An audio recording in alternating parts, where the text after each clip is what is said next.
今日想透過 DCEC 1940-2022單判決書咧，同大家講下喺僱員補償條例底下咧，第9、第10同第10A 條咧，我哋點樣替工友咧去計算一個賠償嘅方程式嘅。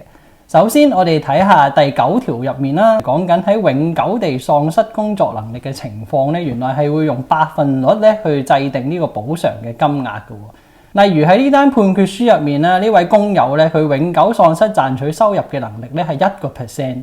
喺第7條入面咧，如果係一個僱員係年滿咗56歲咧，佢嘅補償金額咧一筆咧係相等於48個月嘅收入嘅。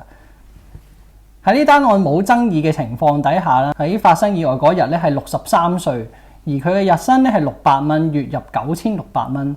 咁所以喺48個月嘅收入咧，總數係460800蚊。但係我哋可以睇翻喺第7條入面，補償嘅金額咧係唔可以少於附表6入面講緊537,780蚊嘅。咁所以喺評定嘅相關賠償額咧，我哋應該係537,780蚊作為呢個標準。所以喺第9條入面，我哋會見到537,780蚊乘翻佢永久喪失嘅1%能，就等於5377.8。至於第10條嘅條款，佢係講緊暫時喪失工作能力方面嘅補償。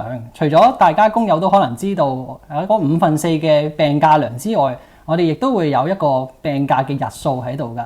喺呢單案件，我哋會見到呢位工友放咗65日嘅病假。咁所以喺第10條佢應得嘅補償就係應該係9600蚊乘5/4嘅糧，再乘翻佢65日除30日嘅病假，就等於佢有16640蚊啦。而喺第10A 方面，我哋計算緊醫療費嘅補償。醫療費嘅補償咧，每日咧我哋有300蚊嘅上限咧，去就住嗰項嘅醫療而導致要收取嘅醫療費總額。喺呢單案件入面咧，佢總共用咗17340蚊。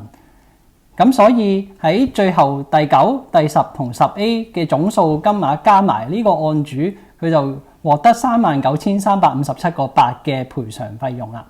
資訊僅供參考，具體法律意見請向勞工處或者專業法律顧問諮詢。